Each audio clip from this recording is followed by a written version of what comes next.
Welcome back mga kabayan. Nagbabalik po muli ang inyong lingkod upang magbigay sa inyo ng mga bago at nagbabagang mga balita. Kuting ng Norte, hindi nakapagpigil, nagsalita na patungkol sa Charter Change Bill or mas kilala na Chacha Bill ng kanyang pinsan na si Tambaloslos Romualdez. Natatakot si Kuting kaya pilit niyang pinapatigil ang bill na ito dahil alam niyang mawawalan siya ng kapangyarihan kapag ito ay naisa batas. Hindi lang naman sa natatakot sa bill na ito, kung hindi rin naman talaga magandang bill na ito dahil mas maging malakas ang ating Kongreso at hindi ito maganda dahil ang Kongreso ang laging may malaking kinukuhang budget sa kaban ng bayan. Ngayon pa nga lang na hindi pa naisa sa batas ang Chacha Bill ay ang laki na ng lumalabas at nilalabas ng pera ng Kongreso. Paano pa kaya kung batas na tong Chacha Bill na ito? Ngayon pa nga lang, ang dami nang nagugutom. Baka kapag ito ay naisa batas, lahat ng mga taong nagtatrabaho ng from hand to mouth ay baka mas gugustuhin na lang na makulong dahil libre ang pagkain or pumunta o di kaya ay gumawa ng kasamaan upang makapag-provide sa kanilang mga pamilya. Para sa buong impormasyon, panoorin ang buong video at kung bago ka pa lamang sa aking channel, huwag kakalimutang mag-subscribe, pindutin ng notification bell at piliin ang all upang laging maging updated sa mga bago at nagbabagang mga balita. Ang issue ngang ito ay naging usap-usapin din sa social media. Merong isang netizen na nagsabi, huwag kayong mag-explain sa taong bayan, balikan ninyo ang saligang batas. Kung ang PI na isinusulong ay constitutional or not, only Supreme Court or COMELEC can explain to that, just file a complaint. Sabi din ng isang netizen, isustain ang irigasyon, gamitin sa agriculture, hindi sa patravel-travel na aabot ng billions ang GI provide ng Congress. Paging, Ombudsman Martires, ito po talaga ang mga bagay-bagay na dapat tinitignan ng Ombudsman lalong-lalo na kung makapangyarihan ang nasa likod nito. At lalo na ipinigil na ito ng Presidente. Kung tama ang ginagawa nila, pipigilan ba ito ng Presidente? Yung pagpigil ni Presidente, indikasyon na illegal, immoral at ayaw ng taong bayan ang ginagawa nila. Ayaw nyo! Hindi mapupunta ang credit sa kanila. In the first place, ever since, sila naman ang kumukontra dyan. Nung nakita nila, naku, baka makalusot ang People's Initiative, mawawala tayo.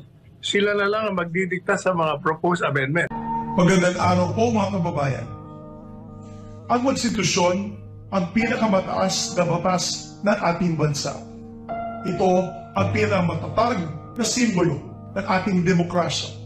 Ang pundasyon ng ating pagkabansa at ang salamin ng ating pagkakaisa bilang mga Pilipino. Iginagalang at kinikilala natin ang sambayanang Pilipino bilang ugat ng ating soberanya na may karapatan magsulong ng pagbabago sa ating salikang batas. Gayunpaman, kailangan rin natin tumindig laban sa mga tangkang baguhin ito na taliwas sa ating demokratikong proseso. Lalo na kung ito ay ikukubli sa pangalan ng People's Initiative. Pinagmumulan ngayon ng takot at pagkalito ang People's Initiative dahil hindi mapaliwanag dito ang buong katapatan kung ano ang magiging epekto at intensyon sa likod ng mungkahi nito. Kung matuloy ang panukalang inilapag dito, mawawalan ng boses ang Senado sa proseso ng pagbabago ng konstitusyon. Magkakaroon tayo ng krisis sa konstitusyon dahil babagsak ang konsepto ng bicameralism kung saan hiwalay at pantay ang timbang ng boto ng Senado at Kamara at mabubuwag ang sistema ng checks and balances. Masighi ang pagtutol namin sa anumang tangka na isang tabi ang partisipasyon ng Senado sa usapin ng charter change. Ngunit sa huli, nananaig pa rin ang mandato namin na protektahan ang interes ng taong bayan. Kaya, mahalaga sa amin na makahanap ng mapayapang resolusyon dito. Ito ang dahilan kung bakit minabuti namin ni Senate President Pro Tem Lori Legarda na makipagpulong sa ating Pangulong Bongbong Marcos at sa liderato ng Kamara. Sumang-ayon ang Pangulo na ang People's Initiative ay pagmumulan ng divisyon sa ating bansa. Kaya, napagkasunduan namin na pangunahan na naman ng Senado ang pagsusuri ng mga probisyon pang-ekonomiya ng konstitusyon. Sa ganitong paraan, mapapanatili natin ang bicameralism ng ating legislatura.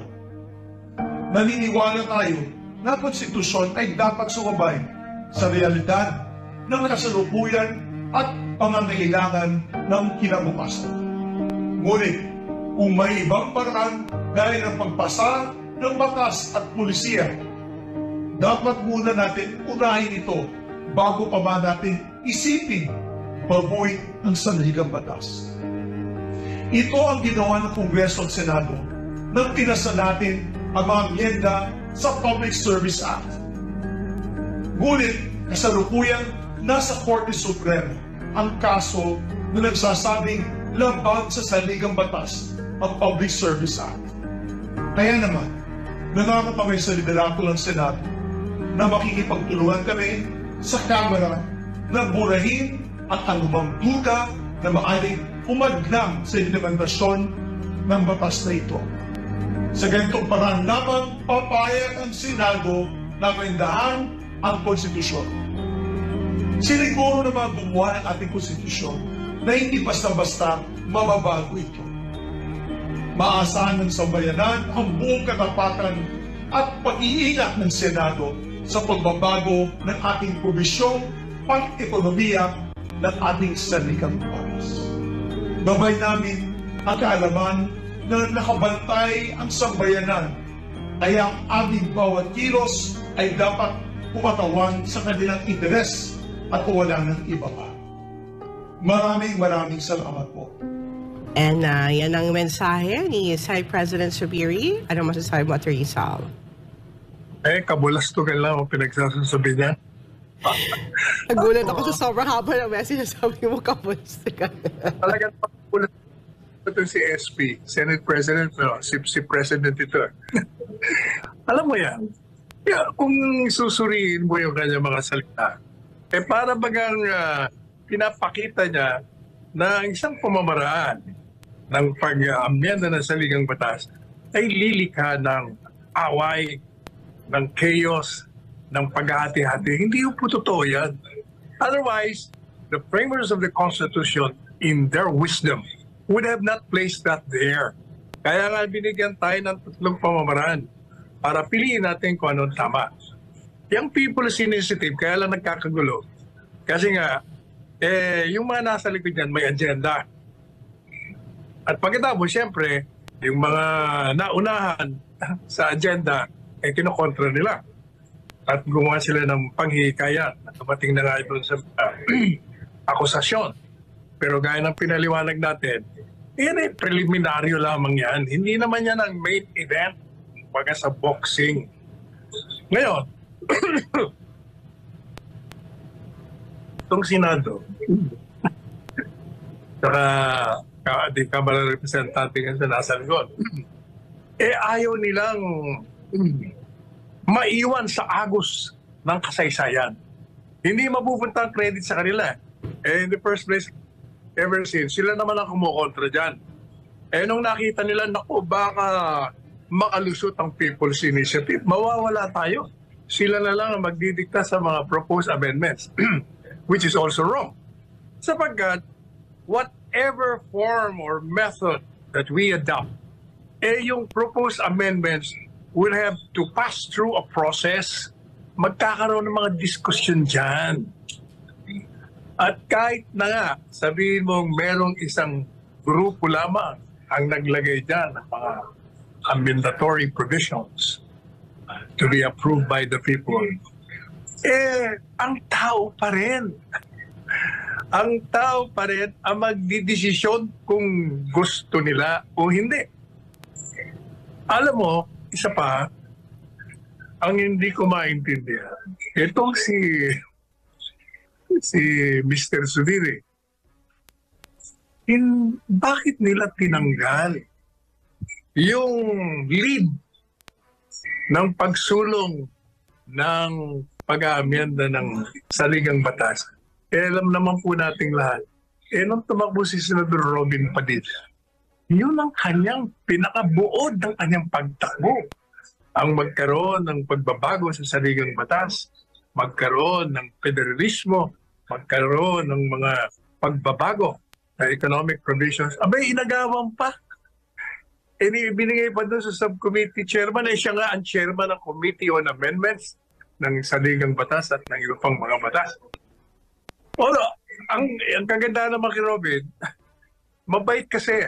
Kaya mo na sila. Basta ako, gusto ko may pag-aamyenda. Kaya nagbigay siya ng pahayag niya tungkol sa People's Initiative. Diba sabi ko sa iyo noon, okay lang yan kay Robin. Kahit anong pamamaraan, basta baguhin. Ang dahilan daw, sabi ni Mr. Subiri, bulador talaga ito.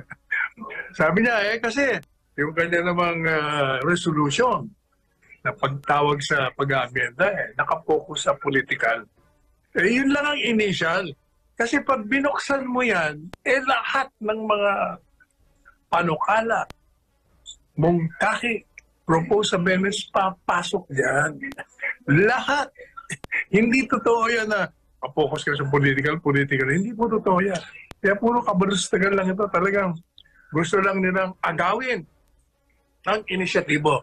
Pero tayo, kahit na, sige, maglabo-labo na kayo dyan. Basta kaming taong bayan, kami ang masusunod. Kung yung mga sinisingit niyo dyan, gusto namin. Sapagkat kami po, na taong bayan, makikinig. At sasama kami dyan sa debate yan. Kung mali yung mga proposed amendments, lalabanan namin. Sabihin namin, huwag po niyo butuan yan. Pakulo lang yun ng mga grupo, gustong manatili ng kapangyarihan. O ganyan po ang mangyayari yan. Kaya wag po kayong mag-alala. Hayaan nyo na, sarsuela lahat po yan. Nag-aagawan lang sila. Nag-aagawan sila ng credit, nag-aagawan sila ng mga espasyo para sila ang sumulong ng kani-kanilang mga agenda sa pagpalit ng saligang batas. Yan ang katotohanan po dyan. Well, sana, whatever is ang agenda nila, Attorney Sal, sana maisip nila o wala silang ibang consideration na iisipin. Ikabuti ba ito ng ating bansa at ng mga mamamayan? And Attorney Sal, ano? Hindi nila isipin yun. Malayong it's a wishful thinking. Palagi ang politika, ano ba ang makakabuti sa amin? As a general rule yan, yan ang naging kalakaran. Kaya nga ang tao, ayaw na sa mga politiko . Merong mga exception to the rule. Bihirang-bihira lang ngayon. Ang mahalaga, tayo pa rin ang last say. We are the sovereign. All sovereignty resides in us, the people of the Philippines. Ayan, narinig na ng taong bayan. So, anong gagawin natin, mga Pilipino? Nasa atin ang kapangyarihan. Attorney Sal, on the same issue, Attorney Sal, hindi pa naman kasi nagbibigay ng opisyal na statement ang Pangulong Bongbong Marcos regarding sa issue na ito.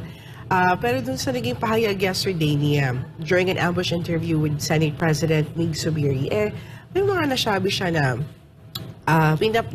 nasabi siya nagkaroon ng colorful and vigorous discussion siya with the House Speaker, and he also said na naging heated daw yung kanilang naging discussion, but he was not able to elaborate bakit. So does this mean, Attorney Sal, talagang hindi papayag ang House Speaker na hindi matuloy yung charter change? Kaya upon the discussion with the President, pangunahan na lang ng Senado yung economic provision naman ng pagbabago ng saligang batas.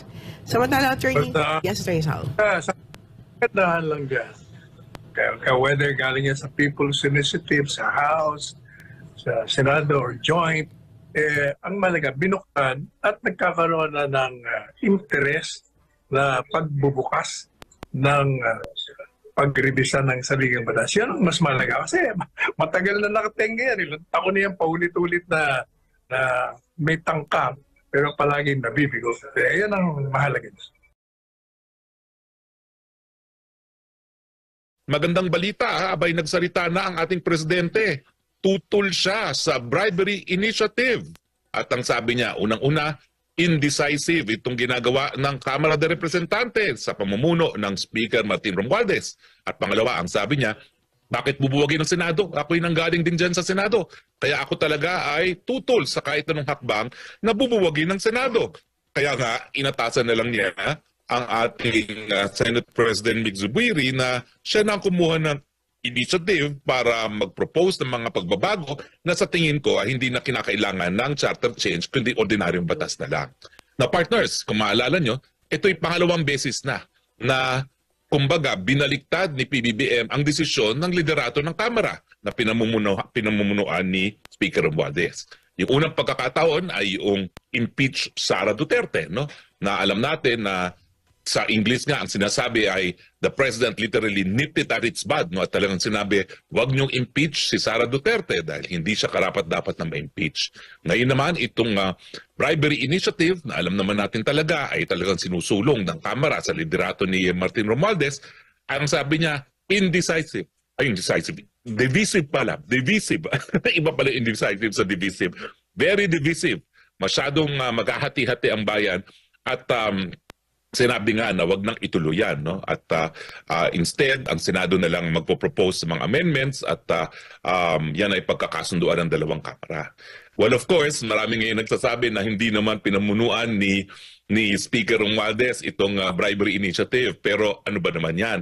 Si Super Ate to the President na ang nagsabi na ang instruction kung anong gagawin sa mga kongresista sa iba't ibang mga distrito ay nanggaling mismo sa tanggapan ni Speaker Martin Romualdez. At hindi naman yan makakaila. Alam din natin na sinabi ni Congressman Edsel Lagman na ang bigayan ay 100 pesos dyan sa Albay. Alam din natin na ang Ako Bicol sa pamumuno ng chairman ng Committee on Appropriations, Zaldico, ay napakalapit kay Speaker Romualdez. No? So talagang dalawang beses na overrule. At ang sabi ko nga sa mga dati kong kongresista sa Kamara, abay, dapat magtisip-tisip na tayo. No? Kasi kung talagang susuportahan ni PBBM ang ganyang speaker, bakit babalik ta rin sa dalawang major initiative? Baka panahon na siguro na mag-isip sila ng isang speaker na susuporta pa rin kay PBBM, pero at the same time, hindi magiging dahilan para tayo po'y maging wata. Ayan. Oo. Pero ibang ibig sabihin ko lang PI. Ay, iba rin yun, ha? Sabi ng DOJ attorney, PI nyo! Kailangan daw ng letter of evidence para dito sa investigasyon sa controversial nga na signature buying. Ayon dito kay Justice Spokesperson, ASEC Miko Clavano, na maaring premature pa kung magsasagawa na agad sila ng investigasyon, gayong wala pang formal na humihiling at wala pa silang natatanggap na anumang ebidensya. Dagdag pa ng DOJ, maging ang mga lokal na pamalaan na may nalalaman at may ebidensya sa sinasabing bilihan ng pirma ay maaaring lumapit sa kanila at formal na humiling ng investigasyon. Attorney, ano masasabi mo ko dito? Well, alam mo, partner, yan ang kahinaan ng ating criminal justice system. At yan yung aking pinaglalaban sa mulat-mula na dapat palitan na natin ang sistema natin. Ngayon kasi adversarial.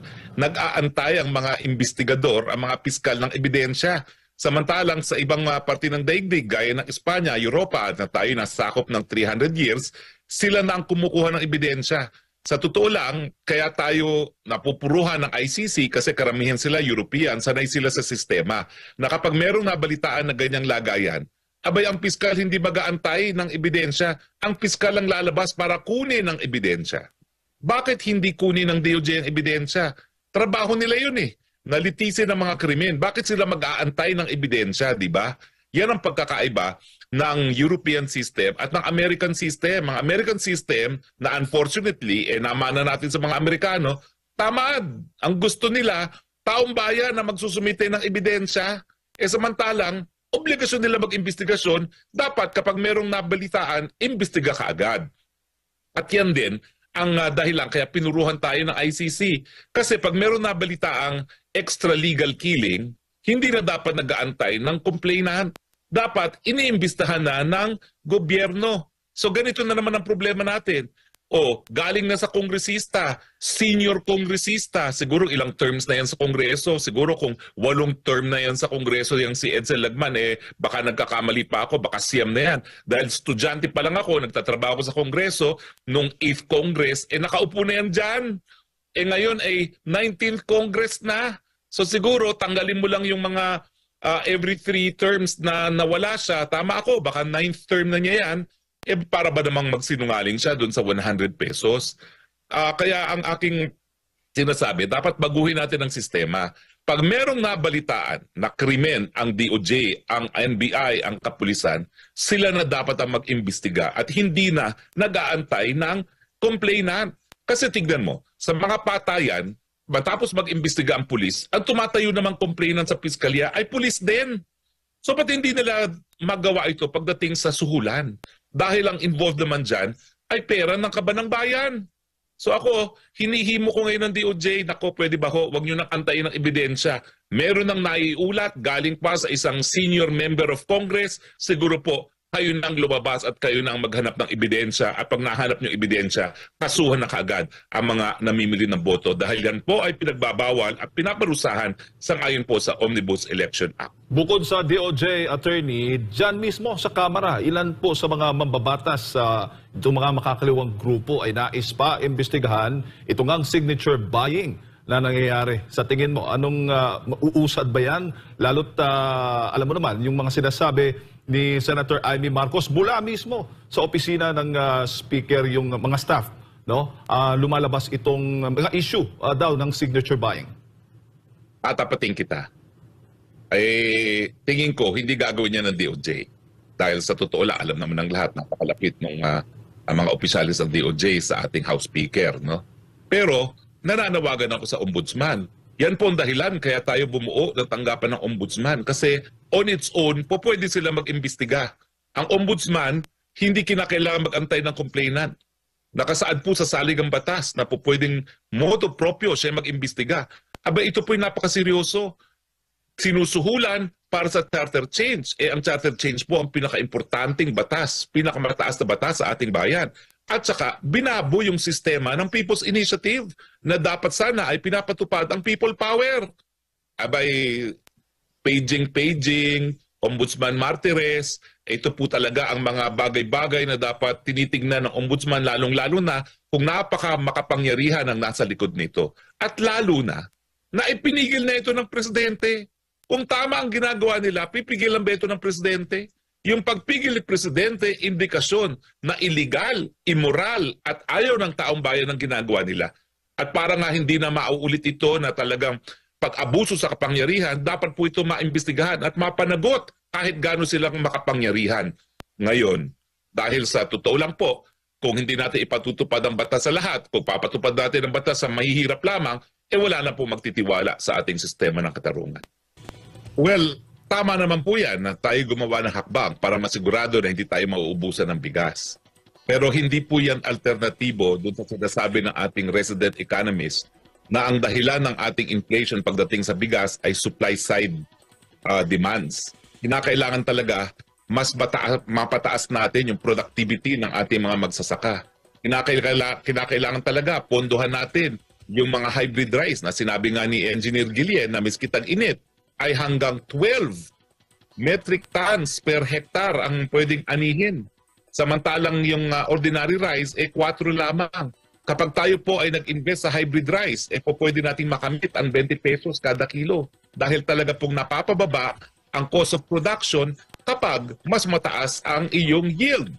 Mas mataas ang iyong ani, di ba po? So sa akin po, yan po ay temporary solution para magkaroon ng supply, pero hindi po rin yung solution para mapababa ang presyo. Dahil bagamat susuplayan po tayo ng Vietnam, ang katotohanan, napakataas na rin po ng presyo ng imported rice. $660 per metric ton na po yan. At ibig sabihin, bagamat may supply, mataas pa rin ang magiging presyo. Pero mas mabuti na yan kaysa maubusan tayo. Dahil pag tayo naubusan ng kakaining bigas, baka magkaroon ng revolusyon. So dapat nga po gawin ang lahat para masigurado na hindi tayo magkakaubusan, pero ang solution po talaga dyan ay long term. Bukod sa high yield varieties, yun nga po si Engineer Guillen, tama po yan, from 40, 70 billion na. Pero sa tingin ko, ang kinakailangan natin, magtayo tayo ng mga mega dams. At kinakailangan po natin dyan ay hindi lang karagdagang 30 billion. Baka kinakailangan natin dyan na talagang mag-invest na hanggang 300 billion. Imbis na 30 billion lang, 300 billion ang sa ganun, once and for all, magkaroon na tayo ng reliable irrigation para masustain po ang ating mga high-yield varieties. Tama naman si Administrator Guillen, mas maganda na talaga magtanim tayo ng high-yield variety sa tag-init. Dahil pag tag-ulan naman, sunod-sunod ang bagyo. Sa tanong naman kay Secretary Laurel, doon sa kung target pa ba ng administrasyon yung 20 pesos per kilo ng bigas, attorney, ang sagot po ni Secretary Laurel, babasahin ko po, it's an aspiration. It's a target. We'll try our best. Mas maganda may goal. Ayan, yung sinabi po niya. Anong masasabi po niya? Well, siyempre, ibig sabihin niya, aspiration pa rin natin yan. Yan pa rin ang gusto natin mangyari.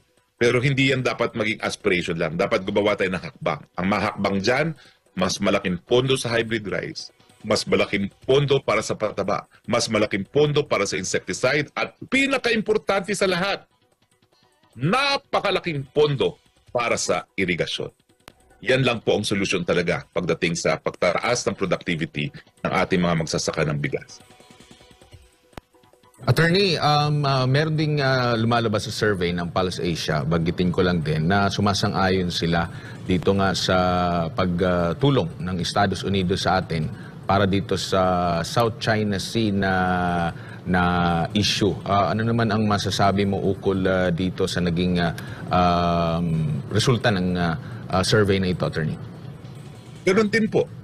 Talaga naman pong ang diplomasya hindi sakop ng freedom of information dahil hindi po popularity contest ang diplomacy.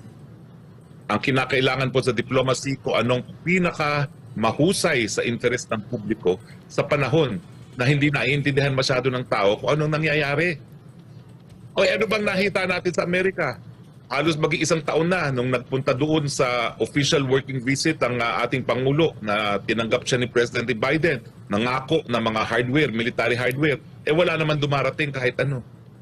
Ang nakuha lang natin, pinagamit natin sa kanilang libre ang ating mga base militar at sabi nila, syempre, improve nila yung mga base militar. Magpapasalamat ba tayo dyan? Kayong gagamit sa aming base militar tapos magpapasalamat kami pag magkakaroon kayo ng improvements na kayo rin ang gagamit? Hello? Pero hayaan natin yan. Talaga namang nang tayo'y sinakop ng mga Amerikano, kung ang ginamit ng mga Espanyol ay ang relihiyon, ang ginamit naman ng mga Amerikano ay pananakop sa ating isipan sa pamamagitan ng public schools. Kaya nga tayo lang ang napakagaling mag-English sa Asia. Kaya tayo lang ang mas gustong kumain ng apple kesa sa mangga. Dahil nga po, nasakop ang ating mga isipan. At hindi ako nagtataka kung sa popularity contest, mas popular sa isipin ng mga Pilipino ang mga Amerikano. Dahil yan naman talagang instrumento ng pananakop ng mga Amerikano sa atin. Pero hindi pa rin po nagbabago na ang mga pangyayari ngayon, ang ating pagiging sunod-sunuran sa mga Amerikano, yan po ay hindi nagsisilbi sa interes ng mga Pilipino, kung hindi nagsusulong lamang ng interes ng mga Amerikano, na sa ngayon po ang kanilang interes ay manatiling pinakamayaman at pinakamalakas na bansa sa daigdig, kung saan tinitingnan nilang banta sa kanilang kayamanan at sa kanilang ang kalakasan ang bansang China at iba pang mga bansa na ngayon po ay naging progresibo na. Sa napanood niyong video, mga kabayan, ano naman po ang inyong mga opinyon? Ang ating comment section ay bukas para sa inyong mga komento at reaksyon. Huwag kakalimutan, do not let your thoughts left unspoken. As citizen of this country, your opinions matter. Huwag pong mahihiyang magbigay ng inyong mga saloobin, mga kabayan. At syempre, huwag nyo din pong kakalimutan i-share ang video ito upang inyong mga kaibigan at kapamilya ay maging aware din sa kung anong nangyayari sa ating bansa. Huwag din kakalimutang mag-iwan ng like. Hanggang sa muli!